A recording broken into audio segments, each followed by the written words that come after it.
Hello friends, good afternoon. So నిన్న markets మనం చూస్తే ఇండియన్ మార్కెట్స్ అన్ని కూడా ఆల్ టైమ్ హై దగ్గర ట్రేడ్ అవుతూ కొద్దిగా కిందకి రావడం జరిగింది. సో ప్రస్తుతం ఇది పుల్ బ్యాక్ అనుకోవచ్చా, లేకపోతే ట్రెండ్ రివర్సల్ అవ్వచ్చు అని చెప్పేసి అనుకోవచ్చా అనే దానికి దాన్ని చూసే ముందు ఏంటంటే మనం యూఎస్ మార్కెట్స్ అనేది కొద్దిగా పరిశీలనలోకి తీసుకోవాల్సింది. నిన్నటి రోజున మనం ప్రీ మార్కెట్ చేసేటప్పుడు ఏమనుకున్నామంటే, చూడగానే గ్లోబల్గా సెంటిమెంట్ అయితే వీక్గా కనిపించింది. ఎందుకంటే దాదాపుగా అన్ని కంట్రీస్ కూడా నెగిటివ్లో ట్రేడ్ అయినాయి. ముఖ్యంగా వోలటాలిటీ ఇండెక్స్, ఏది ఎస్ఎంపీ 500 యుఎస్కి సంబంధించింది, రైజ్ అవుతుందంటే యుఎస్ మార్కెట్లో కొంత అన్సర్టనిటీ అనేది రావడం జరిగింది. అయితే యుఎస్ మార్కెట్లో ఎందుకు అంత సడన్గా ఫాలు లేకపోతే ఫియర్ అనేది కనిపించిందంటే దాని వెనక కొన్ని ఫ్యాక్టర్స్ ఉన్నాయి. దాంట్లో తరచుగా వింటూ ఉన్నదే రెసిషన్ అనే మాట మళ్ళీ ఏంటంటే ఇప్పుడు తెర మీదకి రావడం అనేది జరిగింది. ఈ యొక్క రెసిషన్ అనే మాట ఎందుకు వచ్చిందంటే, ఇదంతా కూడా డేటా మనం అబ్జర్వ్ చేసుకున్నట్లయితే ఫ్యూ పాయింట్స్ తీసుకుందాం. దాంట్లో జీడిపి గ్రోత్ అయితే తగ్గిపోయింది యూఎస్ది.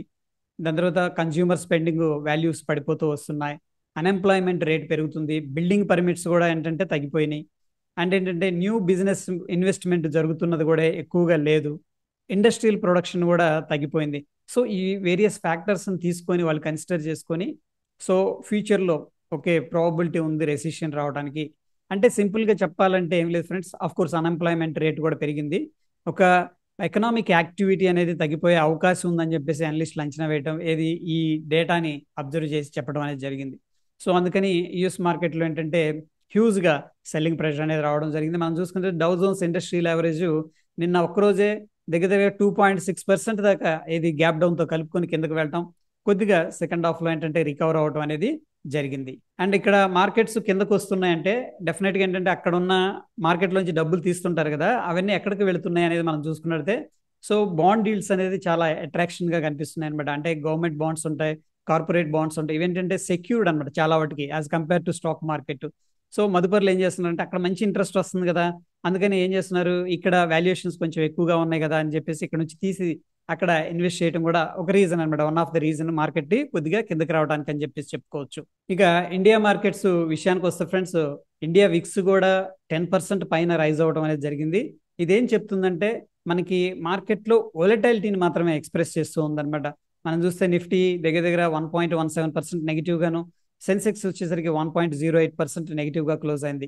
సో ఫ్రెండ్స్, ప్రస్తుతానికి మనకి ఇది మనం పుల్ బ్యాక్ గానే కన్సిడర్ చేసుకోవచ్చు. ఓకే, ఒకవేళ మార్కెట్స్ అనేది బేరిష్ సెంటిమెంట్ లోకి రావాలి అంటే ప్రస్తుతం మనం వాచ్ చేయాల్సిన లెవెల్ వచ్చేసరికి 24,450 అనమాట. సో ప్రస్తుతం ఉన్న ప్రైస్ నుంచి మనం చూసుకున్నట్లయితే ఎక్కడ ఉంది, 24,720. ఇంకా దగ్గర దగ్గర మనకి 200 పాయింట్స్ రఫ్ గా డౌన్ సైడ్ అనేది వచ్చిందంటే ప్రాబ్లం ఏంటంటే కొంత నెగటివ్ సెంటిమెంట్ అనేది డెవలప్ అయ్యే అవకాశం ఉంది డౌన్ సైడ్. సో ఫ్రెండ్స్, మనం ఏంటంటే 24,500 25,000 లెవెల్ ఒక కన్సోల్టేషన్ జోన్ గా కన్సిడర్ చేసుకోవచ్చు. సో ఈ రేంజ్ లో మార్కెట్ టైం స్పెండ్ చేసే స్కోప్ ఎక్కువగా కనిపిస్తుంది. ఎందుకంటే గ్లోబల్ గా సెటిల్ అయితేనే మళ్ళీ మనకు ఒక అప్ ట్రెండ్ అనేది స్టార్ట్ అయ్యే అవకాశం ఉంది. ప్రస్తుతానికి మనకి ఏంటంటే 24,500 25,000 లెవెల్ అనేది ఒక కన్సోల్టేషన్ జోన్ గా నిఫ్టీలో మనం చెప్పుకోవచ్చు. So in a broader picture లో మనం తీసుకున్నట్లయితే ప్రస్తుతానికి దీన్ని మనం పుల్ బ్యాక్ గానే కన్సిడర్ చేసుకోవచ్చు. ఒకవేళ డిప్ బై చేయాలనుకుంటే కూడా ఇటువంటి సమయాల్లో ఏంటంటే మార్కెట్ ఇంపార్టెంట్ సపోర్ట్ దగ్గర ఉన్నప్పుడు డిప్ బై అనేది చేసుకోవడానికి ఆస్కారం ఉంటుంది. ఇక సెక్టార్స్ మనం అబ్జర్వ్ చేసుకున్నట్టయితే ఫ్రెండ్స్, ఇక్కడ banking sector and IT sector and pharmaceuticals లో కొన్ని స్టాక్స్ అనేది షైన్ అవుతూ ఉన్నాయి. ఇండివిజువల్ స్టాక్స్ మనం ఐడెంటిఫై చేసుకోవచ్చు, ఎందుకంటే సెక్టార్ రొటేషన్ జరిగే స్కోప్ ఎక్కువగా కనిపిస్తుంది. ముఖ్యంగా మనకి Tata steel, JSW steel and Sun Pharma అయితే సిగ్నిఫికెంట్ అప్ సైడ్ మొమెంటంలో మూవ్ అవుతూ ఉన్నాయి. ముఖ్యంగా ఏంటంటే మనకి బ్యాంకింగ్ సెక్టార్ ఓకే, దాని యొక్క మార్కెట్ క్యాపిటల్ అనేది స్లోగా ఒక అప్ ట్రెండ్ లో గ్రో అవుతూ కనిపిస్తుంది. కాబట్టి ఆ సెక్టర్ లో కూడా మనం ఏంటంటే ఆపర్చునిటీస్ అనేది ప్లాన్ చేసుకోవచ్చు. సో గ్లోబల్ గా మన మార్కెట్స్ కూడా గ్లోబల్ మార్కెట్స్ ని కొంత ఫాలో అవుతుంటాయి. కాబట్టి యుఎస్ మార్కెట్స్ జరుగుతున్న అన్సర్టనిటీ వల్ల ఇండియా విక్స్ అనేది రైజ్ అయింది. కాబట్టి సో ప్రస్తుతానికి మనం 15th కి దగ్గరగా ఉన్నాం. సో 15 అనేది ఒక బెంచ్ మార్క్ లాగా తీసుకోవచ్చు. ఒకవేళ 15 క్రాస్ అయితే ఏంటంటే మన మార్కెట్స్ లో కూడా మనం హైయర్ వోల్టాలిటీ అనేది మనం అయితే ఎక్స్పెక్ట్ అయితే చేసుకోవచ్చు.